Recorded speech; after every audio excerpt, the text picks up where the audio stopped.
Amin. Umat yang mengenal Allahnya akan tetap kuat.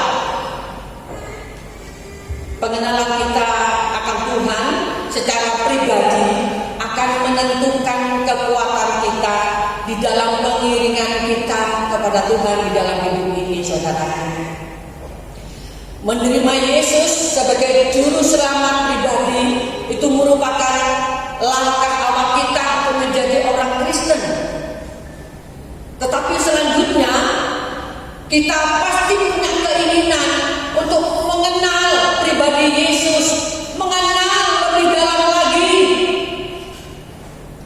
karakter-karakter Yesus yang memiliki kasih yang sempurna, yang adalah sumber berkat dan sumber pertolongan bagi setiap kita. Dan pengenalan akan Tuhan itu juga menentukan kita ketika kita menghadapi setiap pencobaan dan persoalan yang ada. Sebab orang yang rajin beribadah, baik orang-orang yang melayani Tuhan, belum tentu mereka itu mengenal Tuhan dengan baik, saudara.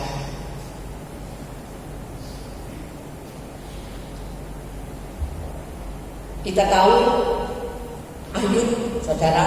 Ayub itu orang yang sudah setia, dia rajin beribadah, saudara.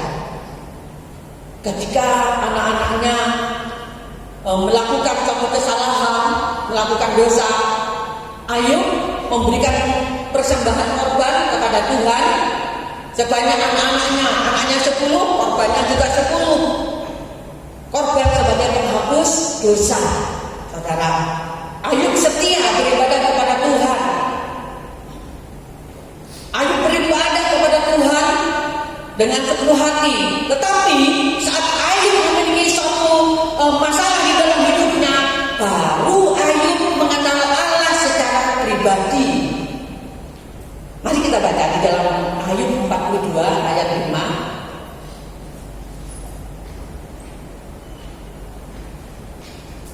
Ternyata Ayub mengenal Allah secara pribadi melalui persoalan yang ada, saudara. Mari kita baca sama-sama, ya. Ayub 42 ayat 5 ini. 1, 2, 3. Hanya dari kata orang saja aku mendengar tentang Engkau, tetapi sekarang mataku sendiri memandang Engkau. Rupanya yang di dalam penderitaan pun yang Tuhan izinkan itu, saudara, itu semuanya baik bagi kita. Mungkin kita lebih memahami Tuhan, saudara, betapa Tuhan mengasihi kita dan pertolongannya itu nyata. Bagaimana cara Tuhan menolong kita kalau kita nggak mengalami persoalan? Justru di dalam persoalan itulah Tuhan nyata pertolongannya. Jadi kita bisa memahami Tuhan, saudara. Orang yang mengenal Tuhan dengan baik, hidupnya akan mengalami banyak sukacita, saudara. Banyak sukacitanya jika orang itu mengenal Tuhan dengan baik, saudara. Ya. Apapun situasi yang terjadi di dalam hidupnya, baik ada masalah ekonomi, baik di dalam masalah pekerjaan, baik di dalam keluarga, di dalam segala apapun, kalau kita mengenal Tuhan dengan baik, pasti kita dapat berkata Tuhan baik dalam segala hal. Tetapi saat pengenalan kita kurang akan Tuhan, masalah sedikit bisa membuat kita kecewa kepada Tuhan, saudara. Oleh sebab itu, pengenalan kita akan Tuhan itu, saudara, sangat penting, saudara. Biarlah pengenalan akan Tuhan akan mempengaruhi kesejahteraan rohani kita, saudara. Sebenarnya tidak ada masalah yang tidak dapat menjauhkan kita dari Tuhan, saudara. Tidak ada masalah yang dapat menjauhkan kita dari Tuhan jika kita mengenal Tuhan dengan baik. Dan pentingnya kita mengenal Tuhan sebab itu berpengaruh di dalam kesejahteraan rohani kita. Mari kita membangun dahaga akan Tuhan, membangun dahaga akan Tuhan supaya kita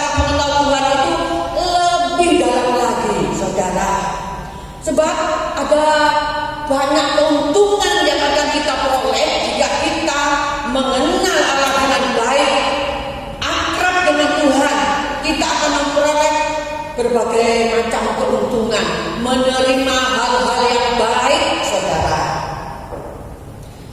Hal yang baik yang bagaimana yang saudara akan dapatkan? Mari kita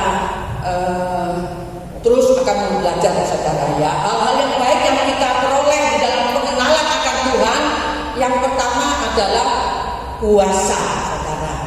Kuasa itu kuasa rohani, saudara, ya. Alkitab menyatakan bahwa umat yang mengenal Allahnya akan tetap kuat dan akan bertindak. Kita baca ayat selengkapnya, Daniel 11 ayat 32. Dan orang-orang yang berlaku fasik terhadap perjanjian akan dibujuknya sampai murtad dengan kata-kata licin. Tetapi umat yang mengenal Allahnya akan tetap kuat dan akan bertindak. Saudara, ini yang menjadi tema saya, ya. Saya senang dengan ayat ini, bahwa umat yang mengenal Allahnya akan tetap kuat dan akan bertindak. Saudara, untuk memahami ayat ini, ya, mungkin kita perlu tahu sejarah orang Yahudi, saudara, ya. Orang Yahudi mengalami siksaan yang sangat sengit, saudara, ya, yang begitu kejam. Siksaan itu selama berabad-abad di bawah pemerintahan Raja Antiochus Epiphanes, saudara. Kalau saudara baca di dalam kitab Daniel itu, ya, ceritanya itu pewahyuan ini disampaikan melalui Daniel bahwa umat perjanjiannya akan mengalami siksaan ini seolah-olah seperti akhir zaman, ya. Karena siksanya itu, saudara, luar biasa. Tidak ada siksaan yang lebih kejam, yang lebih kejam dari Antiochus ini, saudara. Dan Antiochus ini menentang Tuhan, dan dia menyamakan dirinya dengan Tuhan, seolah-olah dia orang yang paling berkuasa, saudara. Jadi menyuruh orang-orang Yahudi mengotori bait Allah. Jadi ini sejarahnya orang Yahudi yang masih tinggal di Yerusalem, karena di sini ada bait Allah, saudara, ya. Itu orang-orang Israel yang di dalam pembuangan, dan sebagian banyak orang dibuang ke Babel. Jadi tidak semua, tapi ada orang yang tersisa yang ada di Yerusalem ini, saudara. Jadi orang perjanjian yang masih tinggal, ya, inilah mereka dijajah oleh Antiochus. Di bawah pemerintahan Antiochus Epiphanes ini, dia menyiksa, menekan orang-orang Yahudi, saudara. Bayangkan, ya, Antiochus ini memaksa menyuruh orang-orang Yahudi mempersembahkan korban seekor babi, saudara. Padahal babi itu binatang yang menjijikkan, ya, bagi orang Yahudi. Jadi orang Yahudi dipaksa untuk mempersembahkan korban babi di pelataran, di bait Allah, saudara. Kemudian dilarang ada ibadah hari-hari Sabat. Bahkan kitab-kitab salinan itu semua, ya, kitab-kitab Taurat salinan itu semua dihancurkan, dibakar oleh orang-orang di bawah pimpinan Antiochus ini, saudara. Begitu kejamnya. Kalau ada orang-orang yang menentangnya, langsung hukuman mati. Dapat begitu, saudara. Saudara, dalam situasi ini pun, ya, dalam situasi yang sangat tertekan ini, ternyata masih ada orang-orang yang mengenal Allahnya dengan baik, saudara. Ada orang yang masih setia. Dikatakan di sini, ya, orang-orang yang berlaku fasik terhadap perjanjian. Jadi orang-orang yang tidak sungguh-sungguh di dalam Tuhan, itu bisa dibujuknya, saudara, sampai murtad. Tetapi dalam hal ini masih ada orang-orang yang tersisa, masih ada orang-orang yang benar-benar setia mempertahankan perjanjiannya. Orang-orang yang setia ini ya di bawah pimpinan Yudas Makabe. Ini Yudas Makabe ini keluarga dari Imam Hasmonea. Ya, saya tahu ini kan belajar juga sejarah sebelum saya menyampaikan supaya saya paham benar, saudara ya. Di bawah pimpinan Yudas Makabe, orang-orang ini bergerilya terus-menerus menentang dosa, menentang kejahatan, ya. Sampai pada akhirnya Antiochus ini menyerah, saudara, sehingga dia membawa tentaranya pulang ke negerinya, saudara. Saudara, kita bisa bayangkan ya, memiliki keberanian ya untuk menentang dosa, untuk menentang kejahatan bukan hal yang mudah, saudara ya. Ketika diberhadapkan dengan kematian, saudara, ketika mendapat satu tantangan yang luar biasa dan nyawa taruhannya, saudara. Dan inilah yang dikatakan kuasa rohani itu, roh keberanian untuk melakukan kehendak Allah, roh keberanian untuk menentang dosa, roh keberanian untuk memerangi kejahatan, saudara. Jadi kuasa rohani ini diberikan kepada orang-orang yang masih setia terhadap perjanjiannya. Kuasa rohani diberikan kepada orang-orang setia yang mengenal Allahnya dengan baik, saudara. Kita sebagai anak-anak Allah, saudara, kita juga diberikan kuasa oleh Tuhan, diberikan kuasa supaya menjadi anak-anak Allah. Kuasa itu apa, saudara? Itulah kuasa rohani. Ketika kita dihadapkan dengan dosa, kita tuh bisa menangkisnya, kita bisa menolaknya, kita bisa memeranginya, saudara. Itu kuasa rohani, roh keberanian untuk menolak dosa. Itu diberikan oleh Tuhan, kuasa rohani. Diperlukan pada waktunya saat kita berlawanan menghadap dosa yang akan menguasai kita. Oh, luar biasa, saudara. Ya. Kita kalau bisa memahami seperti akhir zaman, kejahatan yang seperti itu. Dan saat ini kita juga akan memasuki akhir zaman. Kita tidak tahu kejahatan seperti apa yang akan kita hadapi, saudara. Dan dunia ini semakin jahat. Dan tidak hanya sampai di situ, saudara, kuasa rohani itu juga diberikan kepada seorang yang benar-benar mengenalnya, saudara. Ya, saudara masih ingat kisah Daniel. Nah, Daniel ini kisahnya ini populer sekali ya, terutama juga anak-anak sekolah minggu. Siapa yang nggak kenal Daniel? Ya, masukkan ke dalam gua singa. Saudara, Daniel juga seorang manusia, tapi mereka mengenal Allahnya dengan baik, saudara.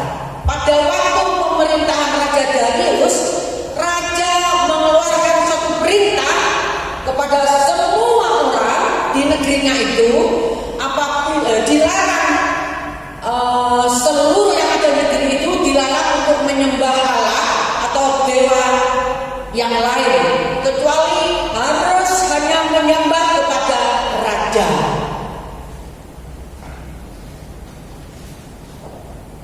Saudara, apa yang kita tahu cerita ini? Ya, Daniel, orang yang setia kepada Allah, dia tidak mau menyembah kepada raja, karena dia harus hanya menyembah kepada Allahnya.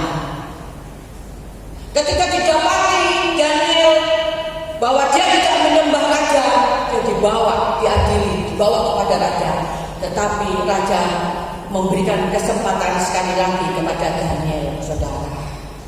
Diberikan kesempatan lagi, ya, semuanya bersama-sama. Ayo kita menyembah raja.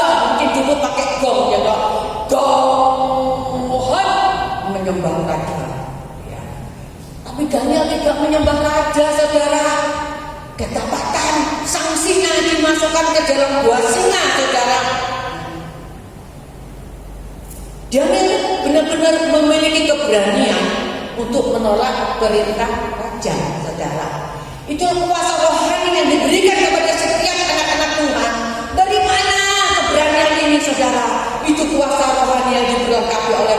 kepada anak-anak yang setia, yang mengenal Allahnya dengan baik, saudara. Bisa kita bayangkan kalau kita dihadapkan dengan hal yang demikian tekanan, kita memilih mana, saudara? Daripada aku diterkam harimau, ya udah aku cuma menyembah aja. Ya, apa salahnya sih? Tuhan mengerti. Jangan main-main, saudara. Tindakan kita ini benar-benar berpengaruh, saudara. Sebab jangan ngakali Tuhan, saudara ya. Jangan main-main dengan Tuhan. Dosa tetap dosa, melanggar tetap melanggar di hadapan Tuhan. Dan saya percaya setiap anak-anak Tuhan sudah diberikan kuasa rohani oleh Tuhan, supaya kita dapat melakukan kehendaknya. Kuasa rohani diperlengkapi kepada kita, supaya kita dapat menggunakannya. Kita bisa melawan kuasa dosa. Oh haleluya, saudara. Itu kita memperoleh hal yang baik, memperoleh kuasa rohani, saudara. Ya. Dan yang kedua adalah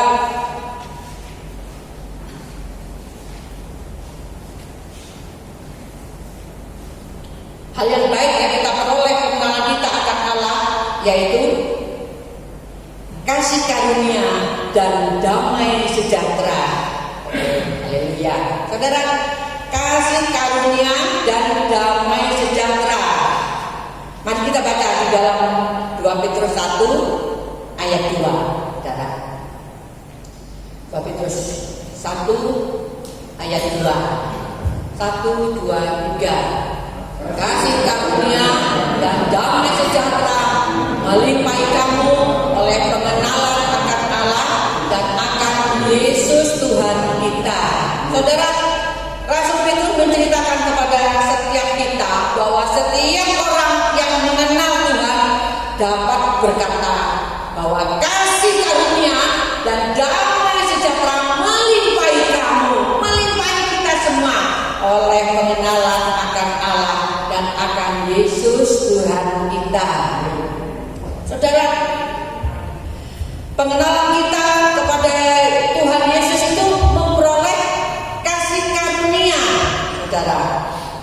Jadi pengenalan kita akan Yesus itu kita memperoleh kasih karunia. Kasih karunia itu apa, saudara? Kasih karunia apa kita baca di dalam Efesus 2 ayat 8 sampai 9.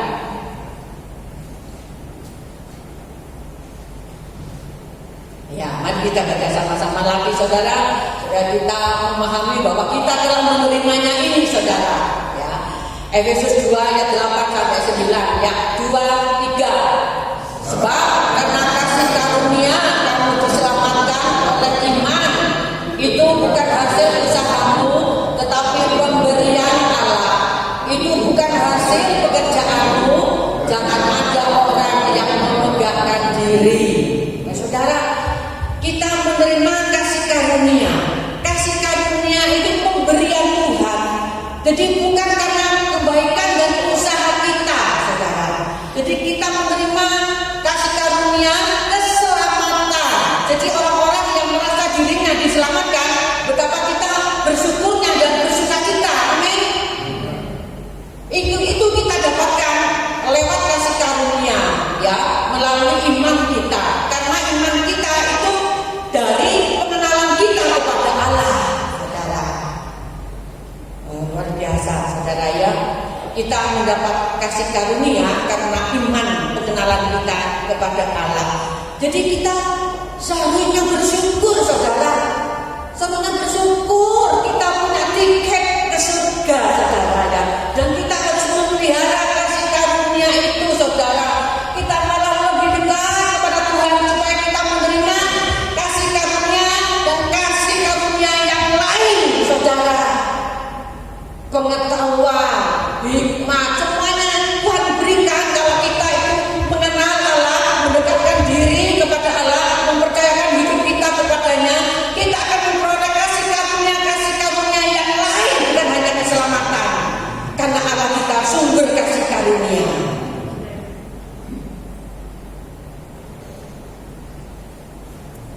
memberikan keselamatan buat kita itu bukan karena usaha kita. Jadi kita harus bangga menjadi orang percaya kepada Tuhan Yesus. Sukacita itu lebih dari segala kekayaan yang ada.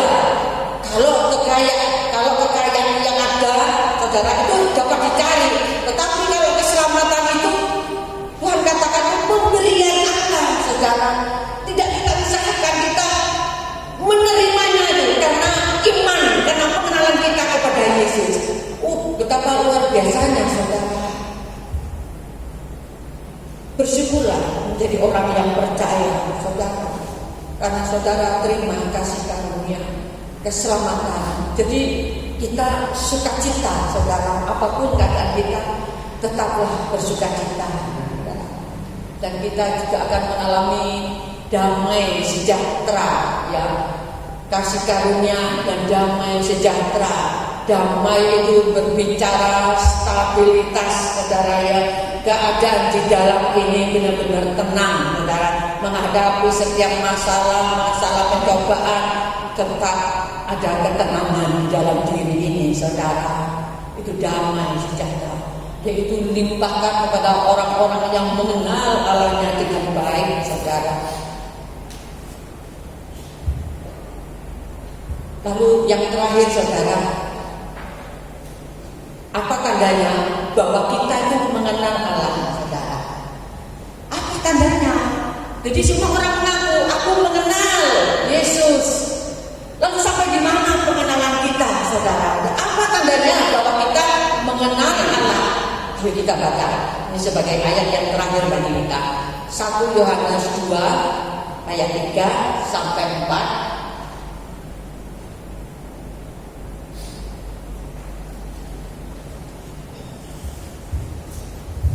Ya, kita baca sama-sama, saudara. Ya, 2, 3. Dan inilah tandanya bahwa kita mengenal Allah, yaitu jika kita menuruti perintah-perintahnya. Barang siapa berkata, aku mengenal Dia, tetapi ia tidak menuruti perintahnya, ia adalah seorang pendusta, dan di dalamnya tidak ada kebenaran. Ayat ini jelas sekali, saudara, yang menyingkapkan satu tanda bahwa kalau kita mengenal Allah, pastilah kita menuruti perintah-perintahnya. Saudara, yang terpenting bukan kita yang mengaku, oh saya sudah lama menjadi orang Kristen, saya percaya, saya mengenal Tuhan. Ya, semua orang bisa mengatakan demikian, tetapi hal yang terpenting, saudara, ya, apakah Bapa juga mengenal kita sebagai anaknya? Sebab pada hari yang terakhir, saudara, ya, pada hari yang terakhir banyak orang yang mengaku, Tuhan, bukankah aku sudah mengenal Engkau? Aku berdoa mengadakan penyembuhan, aku berdoa, aku pelayanan Tuhan, kan aku sudah mengenal Tuhan Yesus, aku sudah percaya. Tetapi pada saat itu juga Tuhan menegaskan, aku tidak mengenal Engkau. Ini benar-benar mengerikan, saudara, kalau kita tidak dikenal Allah. Oleh sebab itu, perjalanan hidup kita, mari, saudara, kita memperbaiki diri, kita bisa merespon, saudara, supaya kita benar-benar mengenal Allah kita yang sesungguhnya, bahwa Dia memiliki karakter kasihnya luar biasa, tapi Dia Allah juga yang tidak kompromi dengan dosa, saudara. Bila kita merespon, memperbaiki hidup kita di dalam pencarian akan Allah, supaya benar-benar, saudara, kita mengenal Allah kita, bahwa Dia benar-benar Allah yang hidup, saudara, yang menyelamatkan saudara dan saya. Biar renungan ini, saudara, akan terus membawa hidup kita lebih dekat kepada Tuhan. Apalagi saat ini hari-hari semakin jahat, kita tidak pernah tahu ke depan, saudara. Dan Tuhan telah memberikan kepada saudara dan saya kuasa rohani. Itu perlengkapan yang diberikan oleh Allah kepada kita supaya kita menggunakannya pada waktunya. Roh keberanian untuk menentang dosa, saudara.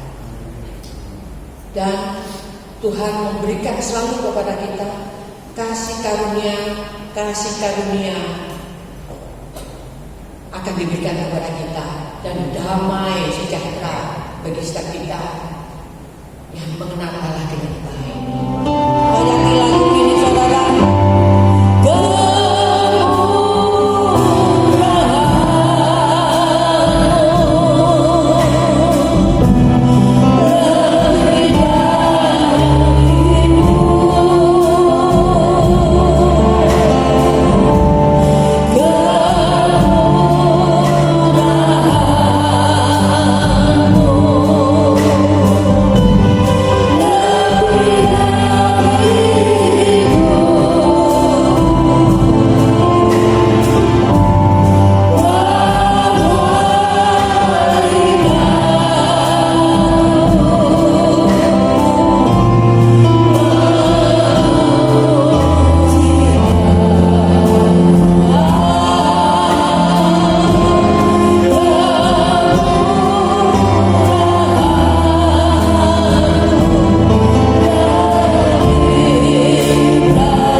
Dan berkat-berkat Allah yang berlimpah-limpah akan memelihara saudara dan saya mulai hari ini sampai Maranatha. Terima kasih Tuhan.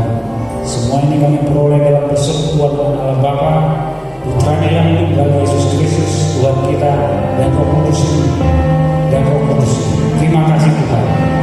Roh Kudus menjamin kami menikmati berkat-berkat Allah. Di dalam nama Tuhan Yesus Kristus yang percaya kepada